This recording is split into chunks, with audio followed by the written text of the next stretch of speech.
services on sexual reproductive health rights. Health rights, cancer screening machine, condom testing and counseling should be available. So me say, SRH, sexual reproductive health rights. SRH, sexual reproductive health rights. SRH, sexual reproductive health rights. SRH, sexual reproductive health rights. SRH, sexual reproductive health rights. SRH, sexual reproductive health rights. Let's step up the pace. Let's work together. We have one motto, one mission in ending AIDS by 2030. I say, if we work together as one, we will achieve. It's possible. SRH, sexual reproductive health rights. SRH, sexual reproductive health rights. Former United Nations Secretary General Kofi Annan once said, young people should be at the forefront of global development and innovation. Empowered, they can be key agents for development and peace. Young people, we need services on sexual reproductive health rights. Health rights, cancer screening machine, condom testing and counseling should be available. So we say, the Students and Youth Working on Reproductive Health Action Team, SAYWHAT, has been consistently holding an annual students' conference on sexual and reproductive health rights. SAYWHAT has been working for the past 12 years with the students within tertiary institutions in Zimbabwe. But during the 8th National Students Conference, I think those issues started coming up. How then can we check these the strategies, the templates that we are using in Zimbabwe? How can we ensure that we bring on board young people, students in particular, in the region? We are looking at creating a platform for students who are in the tertiary institutions within Southern Africa, so that they can meaningfully be involved in the post-2015 agenda. Not only limited to 2015, post-2015 agenda, but we are looking at how can we ensure that young people in Southern Africa are involved in the development issues. In particular, we are looking at sexual and reproductive health rights. We need to fill in a gap that is there in terms of coordinating young people within Southern African region, so that they can have one Southern African region, one sexual and reproductive health rights voice. Now, what has been missing has been that collective voice. How can we collectively work together as young people within the region to address the issues to do with sexual and reproductive health? Informed by this background, SAYWHAT convened the 2-day Southern Africa Regional Students and Youth Conference on Sexual and Reproductive Health, Sarsyc, from the 28th to the 29th of August 2015, with the overall goal of amplifying the voices of students and youth on their sexual and reproductive health rights and create actions on improved accountability on commitments at local, national and regional level. The thinking behind all this is that there is a need for a regional space that brings together youth, students on tertiary education, governments, program planners, implementers, for us to gather and deliberate on key priorities on responding on the sexual reproductive health challenges that young people face, for targeting interventions and collective responsibilities. More than 350 delegates drawn from countries that include Zimbabwe, Lesotho, Namibia, Zambia, Malawi, South Africa, Mozambique, Swaziland and Botswana took part in the conference that ran under the theme Youth SRH and the Post-2015 Agenda, a time to invest in young people to harness the demographic dividend. Various stakeholders, including representatives from government and government departments, the UN family, civil society, media, tertiary institutions, young people from various disciplines attended the conference. This inaugural conference that we're having is a very good example of Southern Africa's commitment to addressing the sexual and reproductive health challenges that are faced by young people. And we, as the young people, are very excited about this. We appreciate the efforts that everyone in this conference is playing in their different capacities to address the challenges that we face. The fact that young people from this region are actually coming together with and for this common agenda is an indication of how excited we are. To our regional delegates, enjoy the Zimbabwean hospitality. Enjoy the Hararian hospitality. Not only was the warm welcome remarks by the junior mayor an illumination of the vibrancy that will typify the entire conference days, but the powerful goodwill messages delivered by various partners in solidarity with the conference vision. Let me also recognize various partners that are working with young people who are present in this conference, and hopefully will also be present at our conference, which is the CASA 2015 conference. Our vision is that we want to achieve 0 new infections, 0 new AIDS-related deaths, and 0 AIDS discrimination. I think you all agree with me that we cannot do this without targeting the young people. It is indeed a privilege for me to stand before you this morning just to share a message of solidarity with SAYWHAT and your conference, but also to really endorse the importance of young people in our world today. How do you move as a young person from being an I generation to being a we generation? The challenge I want to present to you today is that with all that amazing opportunity that you have in front of you, how have you converted that to make a difference? How have you used that opportunity to benefit other young people? Because all the opportunities I'm talking about, they've come to the I. How have you converted that opportunity into a solution to the problems that are confronting Africa today? As young people, you play a central role in pushing the global agenda. You are not only leaders of tomorrow, but are important at this very present moment. I'm glad to see young people from all over the region, students, young professionals, members of youth organizations, and youth activists. This in itself is a very clear indication of your determination to speak as one on young people and students' sexual and reproductive health. Speaking as one is key in amplifying your voice to be heard and thus make a big difference. Use this event to introspectively discover your individual powers to be change agents. Use this event to find ways to get more young women into tertiary institutions, to keep them safe in their schools, to scale up cost-effective ways to screen and treat SRHR issues in safe and convenient settings for students. Use this event to find ways to prepare institutions to make comprehensive sexuality and sexual education a reality in schools, at home, and possibly even in workspaces for young adults. Use this event to learn, to network, to find ways to collectively challenge established and institutionalized policies and systems that are no longer fit for purpose for assuring sustained development and for SRHR impact. We need to deliver evidence-based prevention programs for young people. We have to provide youth-friendly sexual and reproductive health services and access to treatment. We have to ensure sustainable funding for youth HIV programs. We need to invest and mentor youth to take leadership of the AIDS response.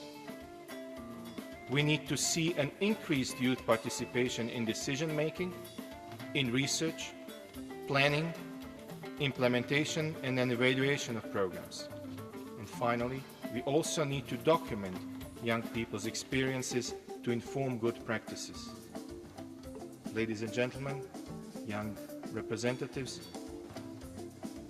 we need to work with you, with our young people, so that they are better equipped to handle the increasingly more complex sexuality issues in today's world. Such work requires the concerted efforts of all of us, from young people to schools, parents, leaders in their various forms and capacities, as well as the community. There are key populations all over the world that are relevant to their own communities, and you cannot take that away from them. They are indeed their own key populations. But our key populations here are the young people between the ages of 16 and 35. It's a key population because we are aware that STIs have shot up in that age group. HIV has also shot up in that age group. But more importantly, the way young people were born with HIV were now maturing, were now trying to get married or getting married. So that age group is a very key area for us as a key population. The second key population for us is the commercial sex workers. That's a key population for Zimbabwe. We need to address that. And I'm told that within the region, it's the same. It's a key population. The third key population is people who are in prisons, people in prison settings, where in Zimbabwe we are aware that while the prevalence may be 14% in the general population, but in prison settings, the HIV prevalence is 28%. So it's a key population. And I think there's a controversial issue about this issue of prison settings. And we're asking those researchers among you to take it up. That why is there a double, and it's across actually the region. When I looked at the statistics in Zambia, Namibia, in South Africa, it's almost the same, double. The prison settings is double. And what we do not know is, do the people contract the HIV while they're in prisons? Or do they come with it? Are they vulnerable populations that are in prison? Whatever it is, it may suggest to us that men are having sex with men in prisons. And we need to address it as a program without shying away from it. We need to address it vigorously, and I think we are going to address that. Within the region, we work together. In SADC, we work very strongly together as ministers of health, and these are issues that are of commonality to all of us. The last key population is the long-distance truck drivers, or part of which would be called mobile populations. It's a key population to us.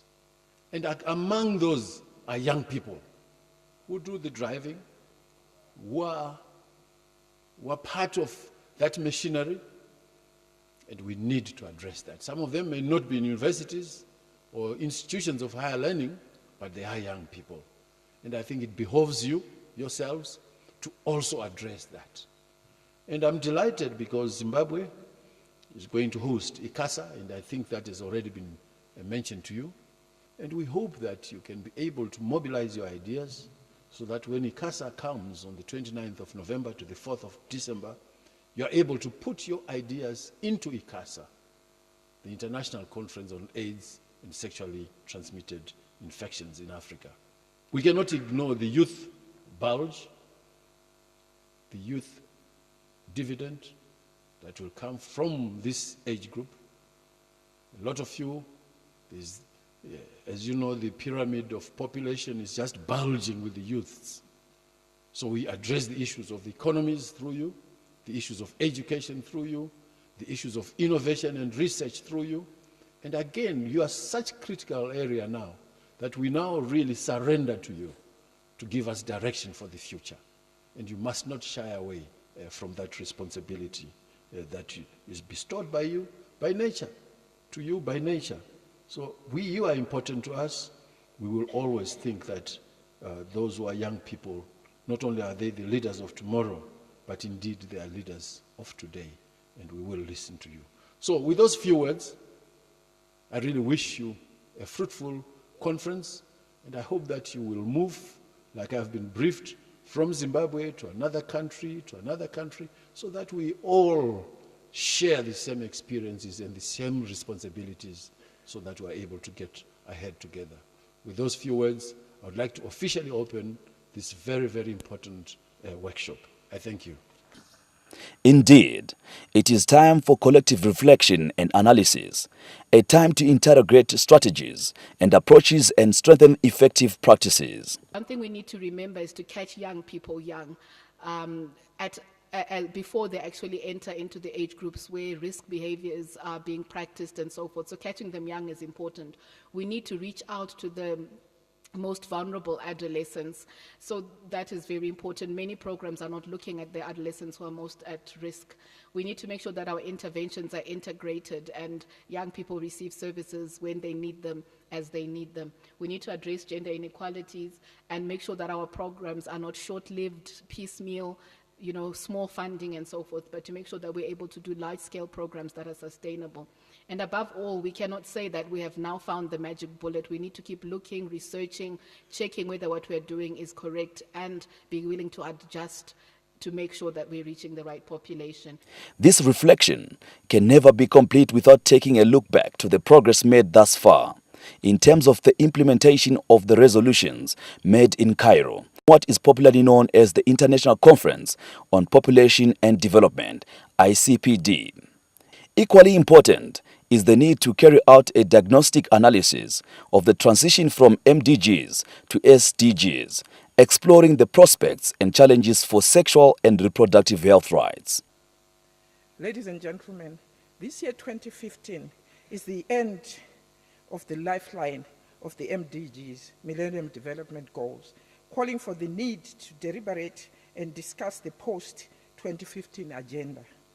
And as we discuss and shape that agenda, there is need to ensure that sexual and reproductive health issues affecting young people remain a key priority. We did a number of progress in terms of gender equality and also reducing poverty. Although there was a joke that if Nigeria, for example, meets the MDG on reducing poverty because of its population, then Africa had reduced its poverty levels. But the fact is, we still had unfinished business, especially as it refers to reproductive health. Maternal mortality is still high. In my country, Zambia, it's 398 per 100,000. We are supposed to reduce it to 162. Teenage pregnancy in most of the African countries, like from UNFPA presentation, is actually slightly going high. A case in particular is Zambia. We still have high HIV. Now we have a new face of HIV, the 10 to 15 years old. So we looked at MDGs and say, yes, we did well, but we still have a lot of unfinished business, which we thought should be included in the Sustainable Development Goals. We need to make sure that young people are not left behind. So I want to urge you to go back to your countries and see how best you can be implementers of the Sustainable Development Goals. Let's not look at how we implemented MDGs when people brought it on the table, but this time I think we are highly involved, and we should be highly involved so that we don't point a finger at anybody, but we look at ourselves that we are creating a better world for everyone. The young people always say, anything without us is not for us. It is critical that young people take the center stage at a platform like Sarsyc and lead the discussion on youth perspectives on SRH programming in the region. There are 1.8 billion young people in the world between the ages of 10 and 24 years of age that make up our future economic and social progress in our respective countries. And it is up to each and every one of you to ensure that the needs of young people are not undermined, but are fully defined, realized, and prioritized. Young people you are the key drivers of carrying the sexual reproductive health agenda forward. We have what is called the Global Strategy for Women's, Children's, and Adolescents' Health. They just added the adolescents' health, and we've been working very hard to make sure they don't take it out and that they know what they are talking about. We've organized youth leadership within the region and globally to make sure that even when the strategy is created, there is space for each of you who are here now and the generations that will come afterwards to continue to contribute towards its fulfillment. So we're working with the Partnership for Maternal and Newborn Child Health to establish a youth constituency. That youth constituency will enable every young leader within a youth-serving organization to contribute to the global processes around adolescent and youth health. We need to go back to the drawing board. And that is to say, of course, we recognize, and it's a good thing, that we focus on intervention research. And with intervention research, it has 6 stages that we have to fulfill. 1, this is problem analysis and project planning. 2, information gathering and analysis. And I would say that we are doing really, really well in terms of this area. Now, where does the problem begin? Number 3, design of the intervention. Now, when we have to come, we as young people, it's not the government, it's not anybody else, but it's us. We need to be the ones who are taking charge and driving, the vehicle of change. The conference was structured in a way that enables particular focus on key SRH topics and subjects that broadly speak to the real and emerging issues and concerns in as far as sexual and reproductive health issues and young people are concerned. The tracks provided a conducive platform for delegates to dialogue and interrogate practices, policies, programs, trends, and other factors that influence the SRH terrain to macro level in Southern Africa. When my hair's overgrown and my memory fades, and the crowds don't remember my name.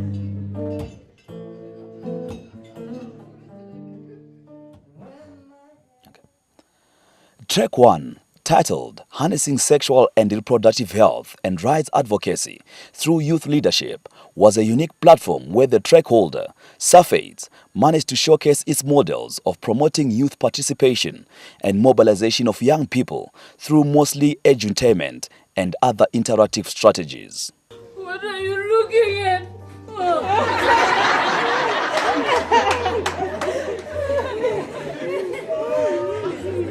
What is funny about being pregnant? What? We also talk about issues of peer pressure, sexual violence, gender-based violence, death trap, all sorts of things we showcase through edutainment. In the YPISA model, SAYWHAT rolled out the Young for Real program, implemented to promote access to sexual reproductive health rights, SRH services, by advocating for enabling policy, service and cultural environment, and raising awareness on SRHR needs of young people in Zimbabwe. The SAYWHAT track was very energetic and was filled with fascinating methods of disseminating SRHR issues using the youth. So it was exemplary of harnessing the demographic. They were showcasing their YPISA model, which is a model that through the use of children, or not children, but young people, they educate them in different schools, and these young people are educated to educate other children through edutainment, through debates that we watched, and other creative means with the toolkit that they're provided by SAYWHAT. Track 2, running under the sub-theme, exploring challenges and opportunities in providing prevention, antiretroviral therapy and positive living services for adolescents and young people living with HIV, was yet another interesting and strategic thematic focus, especially as we look at the need to scale up access to art by young people. AfriSide, a youth organization with commendable experience in HIV and AIDS-related programming, spearheaded this track.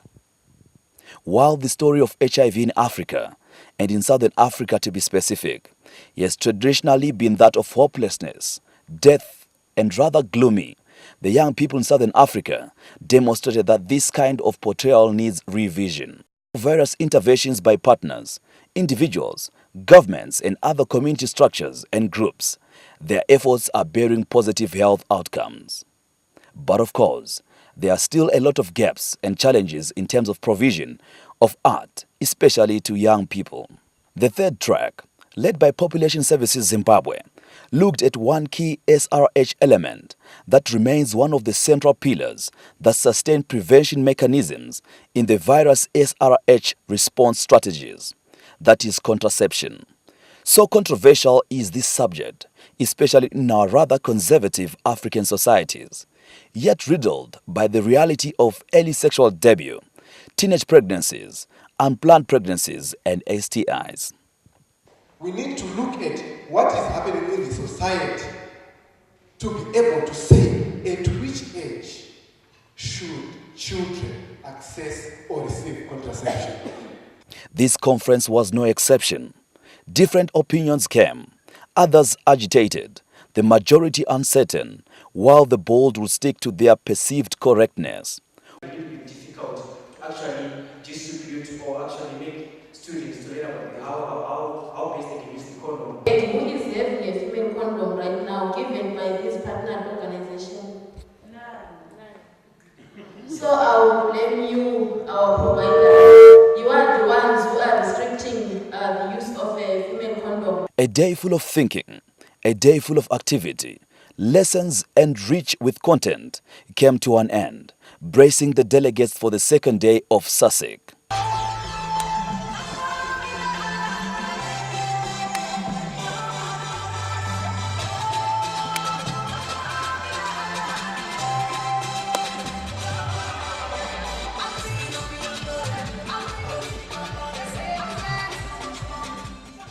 The conference fully recognized the need to provide the young people with ample time to discuss and share notes and views on the topical SRH issues that matter to the lives of young people.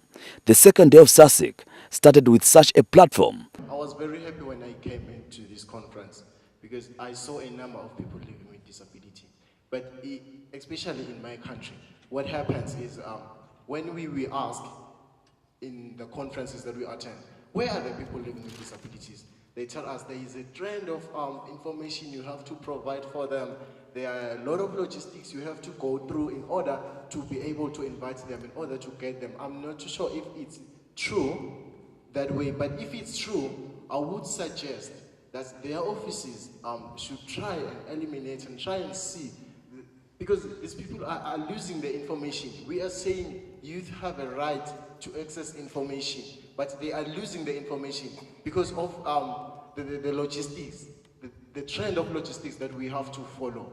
The blame is on us as the youths.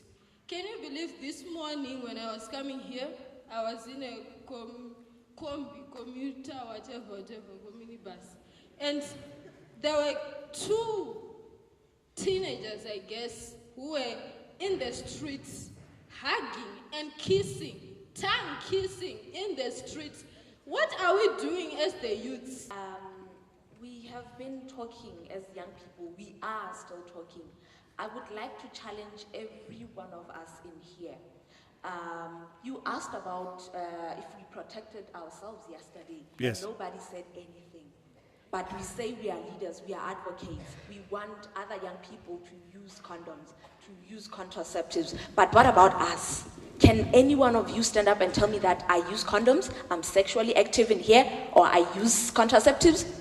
No, we don't. Why can't we speak amongst ourselves, be free to exchange our views and experiences when it comes to our sexual activities amongst ourselves, yet we go out and tell other people how to do sex and how not to do it, yet amongst ourselves we can't even be free to talk about it, advise each other. How do you tell the next person to use a condom, yet you cannot talk about it yourself? Interesting as the debates were, the delegates had to move with time and go for the breakaway sessions into different tracks of the day.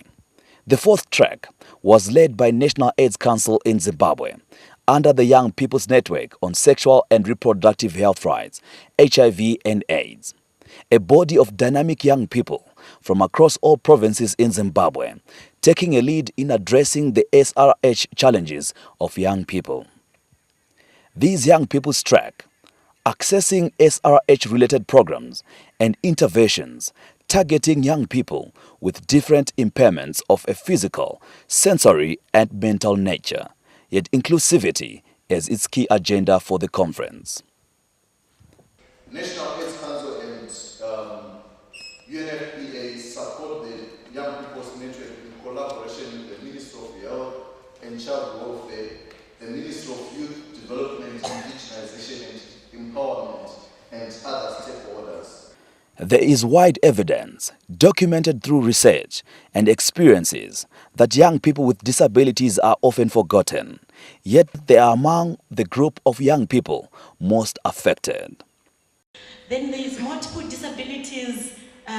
Sometimes we don't think about that, but it's very possible to find someone who is totally paralyzed and who can't see, who can't hear, who can't talk. And people sometimes use bad names like cabbage. But you find that young people like that, they also need interventions. This track was a forum for providing alternative thinking, submitting proposals and recommendations in ensuring that young people with disabilities are not excluded in SRH programming and that they become part of the solution. Article 25 of the convention, which talks of health, accessibility to health. And next slide as well, you can read about the convention. That's why I'm just going through. But it's a very important instrument that you can make use of because Zimbabwe has ratified the convention and some of the countries in Southern Africa have also ratified the convention. Although legal instruments have to be put in place to fully domesticate the convention, as well as maybe amend the DPA, that is the Disabled People's Act of 1992, for effective implementation of the convention. Gender-based violence is widely accepted as a cancer that is tearing our society's humanity apart. It has resulted in family disintegration, men and women losing their lives, leaving a trail of permanent psychological trauma and many challenges. With all the praiseworthy work being done to address this challenge, limited and/or absence of male involvement remains a key setback. SAYWHAT was the track 5 of the conference, which basically explored the role of young men in modern-day societies in Southern Africa, looking at challenges and opportunities for young men in the elimination of gender-based violence. Response efforts that solely focus on the aftermath of violence against women and girls has got a limited impact in actually reducing the violence in itself. Therefore, there is need for having or putting in place preventive strategies that prevent violence from occurring in the first place. And part of these strategies are involving men. We've started a project called the Men-to-Men campaign against gender-based violence. Our intention was to say the best people to target men are men. We wanted to take the responsibility as men to engage each other, to empower each other, to create the spaces where men begin to find themselves and also to locate their space in the discourse about gender-based violence. And I think this is the challenge also even with reporting domestic violence, where we have high levels of withdrawal of cases, where we would start to even say, can you really report your partner? Can you do that? So yes, we need to ensure that we move towards a culture of reporting and also breaking the silence. Speaker after speaker, the presenters in this track emphasized the need to mainstream male involvement in women empowerment initiatives and in the drive to eliminate gender-based violence. What are you saying when you're talking about culture? Invariably, countries in the sub-Saharan of Africa, we are in patriarch societies, right? Where men are more in leadership than women. But for me, as a liberal feminist, I've always asked, who are the custodians of the culture? It is the women. It is Vanatete, Vanagogo, you know, the aunties and whoever, who will tell you at 3 how you're supposed to sit, how you're supposed to dress, So we are saying, yes, let's empower women. But at the same time, let's open opportunities on how they can also socialize the boys. Because they'll allow boys to start climbing trees at 3, so that he falls down and they'll say, no, a man doesn't cry when he does that. Our part, we need to engage with patriarchy. We need to see the challenges of patriarchy. We need to engage on positions of men. We hold many positions in society, from the family to all levels. We need to deal with new practices, right? The practices, the things that we do in the personal level, in the public spheres, elsewhere. We need to deal with our privileges. We have, as men, we share a gender privilege that we need to engage with. We also need to understand the idea of protection, right? We need to be able to use our power correctly. But of course, typical with gender discussions, emotions flare, controversy sparks. I would like to open your eyes. One day when you're in that position of power as a man, you need to use that power positively, because your wife will also be affected by this. We are crying about gender-based violence, women, but I suggest that us women should stop abusing each other. Right. I want to take from my brother from Padare that he was saying there is woman-to-woman abuse. Right. Us young women, let's stop dating married men. Because one way or the other, you are abusing another woman. Right. Some young women go to the extent of calling the wife of the man that she is dating to tell her that the man is mine. You are abusing another woman. I had an interview with a woman who was empowered, and she was saying, I earn something like $2,000 a month. I'm empowered. But at home, I will be abused. But I cannot come out because of the, I think it's the culture or the attitude of people. They'll say maybe I'm being promiscuous because I've left my husband or something. That woman who has $2,000 and is still being beaten in her home and is not doing anything about it needs to be empowered. The sixth and last track of the conference, spearheaded by a girl child movement and advocacy organization, Roots, was yet another touching and emotional one. Child marriage is indeed a major concern in Southern African nations, and Sarsyc would have never come to an end without conversing about this subject. It's a big issue that is negatively affecting our girls and our communities. It also has socio-economic and developmental effects on our countries. No wonder we've been lagging behind in we've lagged behind in achieving some of the Millennium Development Goals. What next? Perhaps that's the question. We've realized that we've got a problem. As already stated, we can't attribute to the issue of child marriages to a single entity. We need to stop the blame game and come together and forge practical solutions to this challenge that we vividly see on a daily basis in the various areas where we work. I think we should all work together. For a start, maybe the laws need to be in place and they need to be effectively implemented. And then as individuals, as traditional leaders, as religious leaders, as just you and me, the ordinary citizens, we also need to find our place in the fight against child marriages and take practical actions to ensure that it stops. We also have, apart from the Constitution, we also have things like the Domestic Violence Act, which is linked to what we are doing. And it is our mandate as the ministry to popularize it. Too young to word, understanding the policy, economic and health impacts of child marriages in the Southern African region was the track theme. I think the one mistake that we need to correct is the problem is that we are suffering in silence. We are seeing child marriages take place, but we are keeping quiet. And also, I think we need education, conscientization at every level. And also, I think we need to have education of what our Constitution says. We have rights as different types of people enshrined in the Constitution. But the problem is we don't have time, or we don't fully understand the Constitution. When our rights are infringed, where do we go? I think we need to address that. Certainly, delegates from all the tracks would have loved even weeks or months to continue with the dialogues in their respective tracks, but they had to come for the show time. One of the most popular television shows in Zimbabwe, Positive Talk, was shot live from this conference. The discussion topic was rather strategic and squarely fitting with the conference objectives. Hello and welcome to Positive Talk. Today on the program, we are coming to you live from the HICC, where we have a students and young people's conference. They are looking at sexual and reproductive health rights. We are running under the theme, setting the pace post-2015 agenda on youth and sexual and reproductive health rights. The Sustainable Development Goals are global development targets and agenda.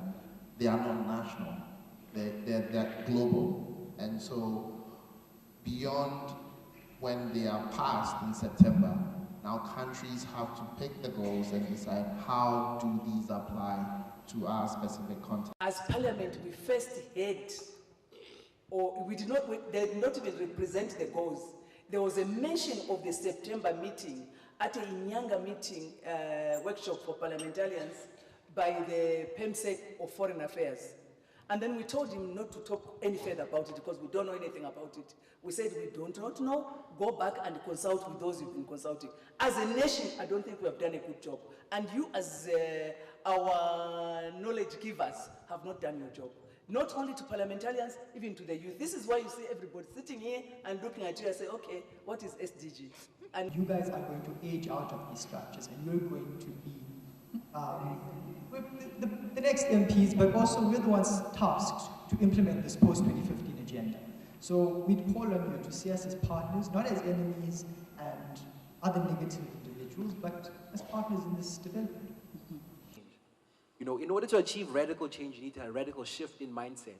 But because everybody wants to hold on to power and they do not want to open up new avenues for youth to engage in governance, they do not want to cross-collaborate with each other, we just work in silos. Everybody's talking about SRHR rights. Everybody's talking about gender equality. Everybody wants to move on to different things. But we are all working on the same problem. But it seems like we are arguing with each other every day. We had the constitution-making process in Zimbabwe, where everything, most of it was done up there. And most of the time, if you have a top-bottom approach, you will face resistance, and that's really true. And most of the time, when something comes and it's been formulated at the top, and nobody was really consulted or people are not really involved, you find that people don't own it. So if the SDGs become, people really get to understand what are the SDGs. Like now I just realized a lot of people have questions, what are sustainable development goals? And these are goals that are targeted at improving the welfare and the well-being of every individual who's a citizen of Earth, a citizen of the world. So if you are doing this, but then people don't feel, like the citizens don't feel that they're being involved, you realize that the citizens don't own it. A conference full of rich discussions, full of energetic youths, with active participation of young people from different nations came to an end. The key outcome being a declaration with conference resolutions and commitments. We call upon governments, regional entities, health providers, UN agencies, civil society organizations, parents and guardians, and other relevant entities to the harmonization and dissemination of laws, policies, and strategies related to youth and sexual and reproductive health. Creation of a SAYWHAT fund on research, programming, and implementation of sexual reproductive health policies. Enforcement of comprehensive sexuality education in schools. Provision of comprehensive, gender-sensitive, youth-friendly health services, including access to safe contraceptive options for young people, more specifically for undeserved youth. But what were some of the pre-conference activities, the side meetings, and other conference outcomes of this inaugural process? Sarsyc began with a capacity building training held at SAYWHAT, the convening organization's offices in Harare. Young people in the leadership structures of the organization received leadership orientation training A process that came at the right time, as the conference also needed visionary and focused youth leaders. Guard against having one story and one single story about a particular issue. I think in sexual and reproductive health is also very common. For example, before I do that, I think we all have pieces of paper and a pen. Yes. We can all see and we can write. Yes. And it's already part of critical non-thinking. So the assumption usually, most people will say if someone gets into the National Coordinating Committee, they are able to write. It's an assumption, eh? But is it always correct? No. Not always. So can we, on a small piece of paper, just write one thing that we think is normal in our lives? Just one thing. What do you think? No, I think this is normal. I think it is normal. A man can make mistakes and should admit to be corrected. All right. Next. I think it is normal that a person can have a skin hunger. All right. Move. This is not normal. But it's normal to other people. It's normal for men to initiate relationships. To have what? Initiate. Oh, it's normal for men to initiate relationships. All right. Someone is saying, hey, you're right, you're right. Eh? All right, but what do we get from this? The moment we begin to talk about critical non-thinking, each and every person, it's quite common that most people have got certain things that they will say they are normal. And when you create normals in things, you also create abnormal things, isn't it?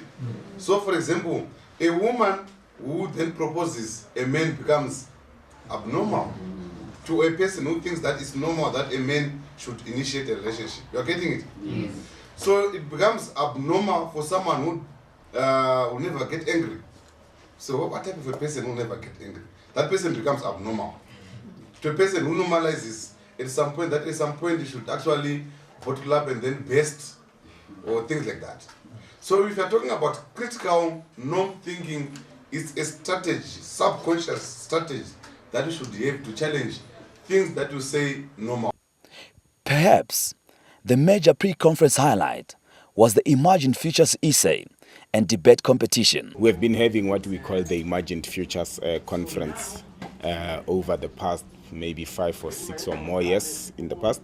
So the conference has been hosted in countries like Zambia and Botswana, but most of the conferences were hosted in South Africa. So this year we decided that because SAYWHAT is hosting this conference, and we are people who are actually dealing on issues of sexual reproductive health and rights.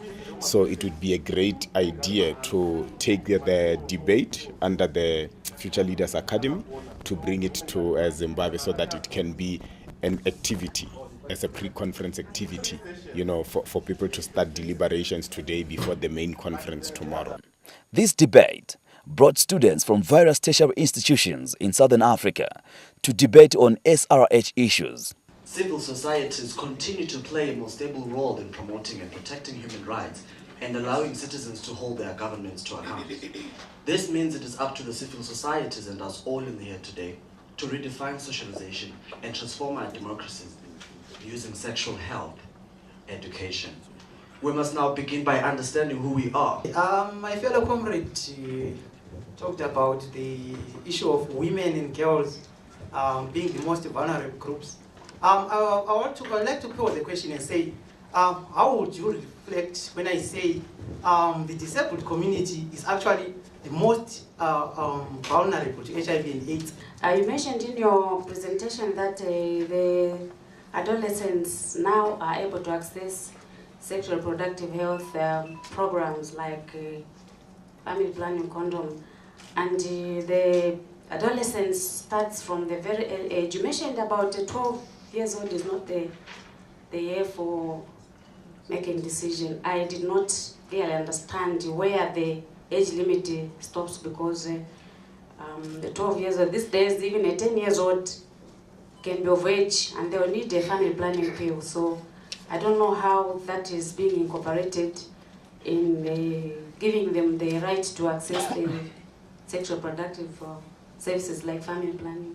societies being the most vulnerable. It is very unfortunate that that was an oversight on our side. I guess it's also because we were just focusing on gender equality. We were not looking beyond gender equality. We just wanted to address the issue of human sexuality and the sex and health content of it all. There's an oversight on my side and the University of Swaziland side. I'll apologize on that one. On the 12 years not being the consenting agent Swaziland, I don't know if I explained properly because I was a bit nervous. But what I was saying is, because the national SRH policy is still new in Swaziland, I mean, it's clear for us all as Africa, maybe some countries are way ahead of us, but as Swaziland, we are still lagging behind. We are just now starting to take this seriously. So it is going to take a lot of effort from our side to make sure that everybody within the society understands that even at the age of 9, people need to know about this. Sexual productive services to everyone without looking at what is in the pens. And usually we don't see those things, isn't it? We are all sitting here, but we don't know. Maybe putting on a trouser, but it's not what in the pens. Mentioned earlier, Zambia as a country is not really ignorant about sexual reproductive health and rights, but it is rather tolerant, based mainly on the issue that our country is a Christian nation, and the constitution itself is based on biblical principles. And so I think that has been the major hindrance in as far as promotion of sexual reproductive health and rights are concerned. As the winners danced and celebrated, the pace and exciting roadmap for a successful conference was being set. Well, my participation was very enlightening. I learned a lot. I learned a lot of SRHR challenges that we also face in Zimbabwe, that are also being faced with other Southern African regional countries. And we learned a lot, gave us recommendations. And for feelings, I'm very excited and happy. And I'm just proud that I was able to represent my school, but mostly my country. And this will be a very good thing for our school. It will be a driver and encouragement. A lot of people will be positive and looking up to such. They will be aiming to retain this, and this is a very good encouragement to our office. The young women, realizing that they were the most affected by SRA challenges, convened and formed a young women feminist consortium that ensured the mainstream of young women's issues in all the tracks and discussions in the conference. So if we talk about feminism and we don't talk about power, or we don't understand what power means, we cannot bring about change. So the main issue was to have young women come together and strategize on how they are going to participate vigorously at this conference, and then ensure that the outcomes that we are going to have from the conference will also instigate talks on improving young women's SRH. So the Web for Life is basically a platform that is an initiative which has been made by SAYWHAT to ensure that we also make that young women, specifically female students within tertiary institutions, are involved in all that is happening in terms of SRHR advocacy. So what we envision within the Web for Life are just empowered, responsible and healthy female students who also advocate for their SRHR rights. So the connection that the Web for Life have with this conference is to say, within the Web for Life, we are saying it's a platform, a networking platform where female students are networking and are sharing they are sharing ideas and learning from each other. So we now want to expand it to say, how can we then expand the platform to also even involve regional students from the region, to say Southern Africa, those who will be attending the conference. We've got female students who are coming representing countries like South Africa. We've got people who are coming from Zambia. We've got female students who are coming from Swaziland, Namibia, and all those other countries within the Southern African region. So what we want to do is to take advantage of this and ensure that we flag out young women's issues and make sure that our voice is heard within the conference. And at the end of the day, also our major aim is even to expand and form a movement that is not just nationally based, but which is also regionally based. To say we now have a bigger network where we are tapping from each other's ideas, knowledges and experiences from Zimbabwe and the Southern African region.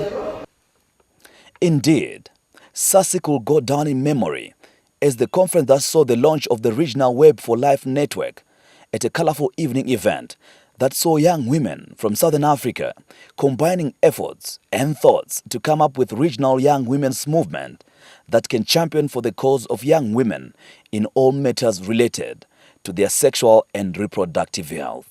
Today we've managed to launch what we call the SAYWHAT, the Southern African Web for Life. We had our local Web for Life, the National Web for Life, which is a platform where young women were interacting, and I've said this before, this was a brainchild of SAYWHAT, where we are trying also to encourage young women to advocate for their SRHR issues. So today I'm happy to say that we've managed to bring together, to expand our Web for Life to include students and female students from the Southern African region. A high-level meeting was also held where representatives of young people and strategic partners in SRH programming attended with a view to map out the future of Sarsyc and dialogue on possible resolutions to feed into the upcoming regional and global platforms like HICC. So yeah, to say that the Millennium Development Goals need to be taken to the community level such that people know about them, and the Sustainable Development Goals as well. The implementation should not be rushed like the Millennium Development Goals when it was just coming to an end. We were running around trying to reach the targets. But this time, 2016, when it comes, we have to begin the implementation of the Sustainable Development Goals. And we said that, well, for us to achieve that, one person's voice will not really help us. So we need a collective voice whereby youth are represented, students and youth are represented to address sexual and reproductive health and rights issues. Obviously, at the end of this conference, it's about bringing out a resolution on what are the outcomes of young people, what are the expectations when we're looking at the post-2015 agenda. If we're talking about time to invest in SIH in Southern Africa, what does it look like? So we're definitely looking forward to the resolution paper that the young people are going to come out with, because that's the paper that we're going to use to basically push and advocate for the issues we want to see, especially when it comes to implementation of programs. So what people were talking about is they are coming up with an organized youth voice so that when they take up issues on young people, they will be organized. So people were meeting and interacting, and they're also encouraging each other to input into the goals and also to input into HICC 2015. And you know, this year HICC is being hosted in Zimbabwe. So it was also sort of a preparatory meeting and talking about the goals. And now the conference closing ceremony. En français, on dit merci beaucoup. Je vous en prie. Ça me va droit au cœur. Merci bien.